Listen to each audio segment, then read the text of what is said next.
यदि हम इसकी छाती से संबंधित सिम्टम्स को देखें तो इसको सीने में सफोकेटिव फीलिंग होती है। सफोकेटिव फीलिंग मतलब ऐसा लगता है कि उसके फेफड़ों तक हवा पहुंच ही नहीं पा रही है, जैसे फेफड़ों को किसी ने जकड़ के रखा हुआ हो, और सांस ना ले पाने की स्थिति के कारण उसको बहुत ज्यादा तकलीफ होती है। बिल्कुल ऐसा लगता है उसको कि जैसे अब वो मरने वाला है। गले में बहुत ज्यादा म्यूकस बन रहा है यानी कि कफ बन रहा है, और टेनेशियस है यानी कि गले में चिपका हुआ है, और खांसी बहुत ज्यादा चल रही है, सूखी खांसी है, खांस नहीं पा रहा है ढंग से, और जब वो निगलने की कोशिश कर रहा है उस म्यूकस को, उस कफ को निगलने की कोशिश कर रहा है तो गले में बड़ा ही दर्द हो रहा है। दोस्तों आज मैं आपसे बात करने वाला हूं डस्ट एलर्जी और पोलन एलर्जी के बारे में, यानी कि धूल से होने वाली एलर्जी और पराग कणों से होने वाली एलर्जी जो होती है, जिसके कारण बहुत सारे लोगों को बड़ी ही जबरदस्त तरह की सर्दी जुकाम होने की शिकायत रहती है।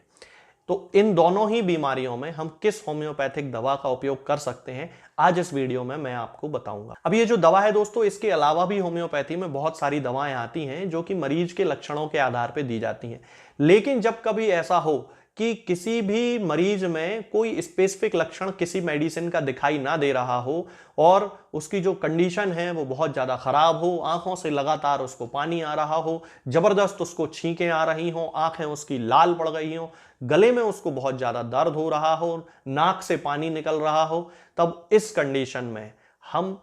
इस मेडिसिन का उपयोग कर सकते हैं। इस मेडिसिन का नाम है दोस्तों जस्टिसिया अडाटोडा।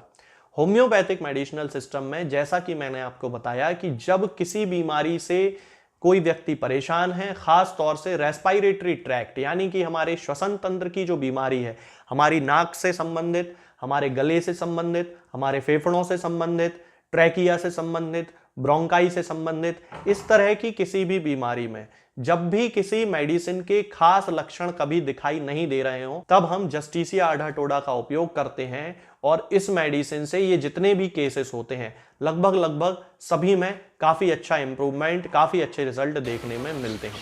अब इसके जो प्रमुख सिम्टम होते हैं वो यही हैं कि जब भी कोई व्यक्ति धूल के संपर्क में आता है, पोलन के यानी कि पराग कणों के संपर्क में आता है, तो तुरंत ही उसको सर्दी हो जाती है, छींकें आना शुरू हो जाती हैं, सिर दर्द उसका होने लगता है, आंखों में लालपन आने लगता है, आंखों में इचिंग होने लगती है, खुजली चलने लगती है, नाक से पानी बहने लगता है, गले में बहुत ज्यादा दर्द की शिकायत होती है। इसके अलावा यदि हम इसकी छाती से संबंधित सिम्टम्स को देखें तो इसको सीने में सफोकेटिव फीलिंग होती है। सफोकेटिव फीलिंग मतलब ऐसा लगता है कि उसके फेफड़ों तक हवा पहुंच ही नहीं पा रही है, जैसे फेफड़ों को किसी ने जकड़ के रखा हुआ हो, और सांस ना ले पाने की स्थिति के कारण उसको बहुत ज्यादा तकलीफ होती है। बिल्कुल ऐसा लगता है उसको कि जैसे अब वो मरने वाला है। तब इस तरह के जो सिम्टम है, जैसे कि कोई व्यक्ति है वो धूल में गया और धूल में जाने के कारण उसको तुरंत छींकें आना शुरू हो गई, तब उस कंडीशन में ये जो डस्ट एलर्जी है और पोलन एलर्जी है, इसके लिए जस्टिसिया अडाटोडा लगभग एक स्पेसिफिक मेडिसिन है जिसका उपयोग हम बड़ी आसानी से कर सकते हैं। इसके अलावा दोस्तों, जिन लोगों को अस्थमा की शिकायत है यानी कि दमा की शिकायत होती है, और ये जो दमा का अटैक होता है ये धूल के संपर्क में आने से बढ़ता है। सामान्यतः सबसे पहले जो शुरुआत होती है वो सर्दी खांसी से ही होती है, लेकिन जब फेफड़ों में बहुत लंबे समय तक इन्फ्लेमेशन हो जाता है, बहुत लंबे समय तक सूजन हो जाती है, तब उस व्यक्ति को अस्थमा यानी कि दमा की शिकायत हो जाती है। और दमा का जब भी जो शुरुआत होगी, यदि वो धूल से है या पराग कणों से है, तब उन केसेस में जस्टिसिया अडाटोडा जो होगी वो उसकी 100% इफेक्टिव रेमेडी है। तो इस तरह दमा के जो केसेस हैं वो भी इससे पूरी तरह ठीक हो जाते हैं। यदि किसी को धूल के कारण या पोलन के या जिसे कि पराग कण कहा जाता है उसके कारण, यदि एलर्जी के कारण उसको अस्थमा यानी कि दमा निकल के आ रहा है, सांस लेने में तकलीफ हो रही है, गले में बहुत ज़्यादा म्यूकस बन रहा है यानी कि कफ बन रहा है, और टेनेशियस है यानी कि गले में चिपका हुआ है, और खांसी बहुत ज़्यादा चल रही है, सूखी खांसी है, खांस नहीं पा रहा है ढंग से, और जब वो निगलने की कोशिश कर रहा है उस म्यूकस को, उस कफ को निगलने की कोशिश कर रहा है, तो गले में बड़ा ही दर्द हो रहा है, बहुत ज़्यादा तकलीफ होती है, खासतौर से एम्प्टी स्वेलोइंग करने पे, यानी कि केवल थूक को निगलने में उसको बहुत ज्यादा दर्द होता है। तो ये जो सारे सिम्टम्स हैं दोस्तों, ये सारे सिम्टम्स जस्टिसिया अडाटोडा को इंडिकेट करते हैं होम्योपैथिक सिद्धांतों के अनुसार। तो यदि कोई व्यक्ति आपको ऐसा दिखाई दे जिसे कि धूल के कारण या पराग कणों के कारण एलर्जी की शिकायत हो जाती है, और उस एलर्जी के जो प्रमुख लक्षण हैं वो हैं छींकें बहुत ज्यादा आना, नाक से पानी आना, आंख से पानी आना, आंखों में लालपन रहना, आंखों में जलन पड़ना, खुजली चलना, बहुत ज्यादा गले में दर्द होना, चेस्ट में सफोकेटिव फीलिंग होना यानी कि सांस ना ले पाना,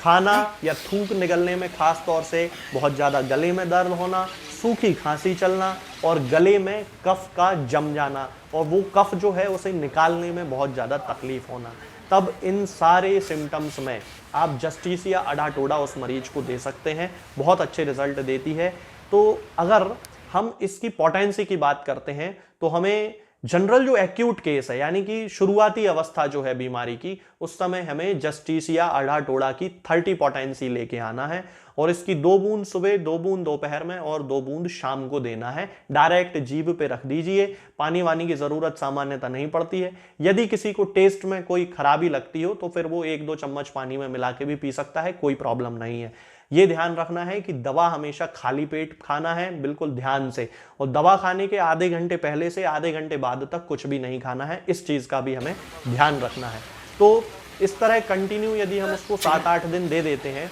तो उसकी जो शुरुआती लक्षण होते हैं वो वहीं के वहीं पूरी तरह जड़ से खत्म हो जाते हैं। अब यदि कोई व्यक्ति ऐसा है जिसको कि काफी लंबे समय से यानी कि 5 साल हो गए, 2 साल हो गए, 10 साल हो गए, धूल से एलर्जी है, मिट्टी से एलर्जी है, पोलन से एलर्जी है, बहुत सारा ट्रीटमेंट करा लिया, कहीं कोई रिजल्ट नहीं मिल रहा है, तब उसको क्या करना है कि जस्टिसिया अडाटोडा की 1 mg की पोटेंसी लेके आना है, और 1 mg की पोटेंसी की 4 बूंद उसको हर 15 दिन में एक बार पीना है। यानी कि केवल एक बार जीभ पे रख ली, जब कुछ खाया पिया ना हो, 15 दिनों में एक बार। ऐसे उसको कंटिन्यू 6-8 डोज लेने हैं, यानी कि 3-4 महीने में उसके ये 6-8 डोज पूरे होंगे, हर 15 दिन में एक बार जब वो लेगा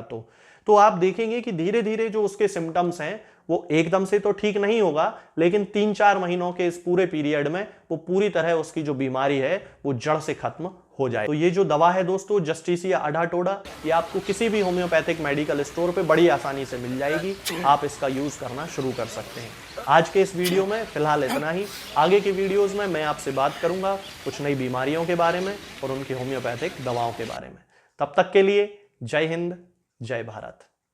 दोस्तों, होम्योपैथिक दवाओं को खाने का सबसे अच्छा तरीका होता है कि हम हमेशा खाली पेट इन दवाओं को खाएं। जिन दवाओं को दिन में केवल एक बार खाना है, उन्हें सुबह खाली पेट खा लेना चाहिए, मुंह में अच्छे से कुल्ला करके, गार्गल्स करके मुंह को साफ कर लेना चाहिए, और उसके बाद हमें होम्योपैथिक दवाई खा लेना चाहिए।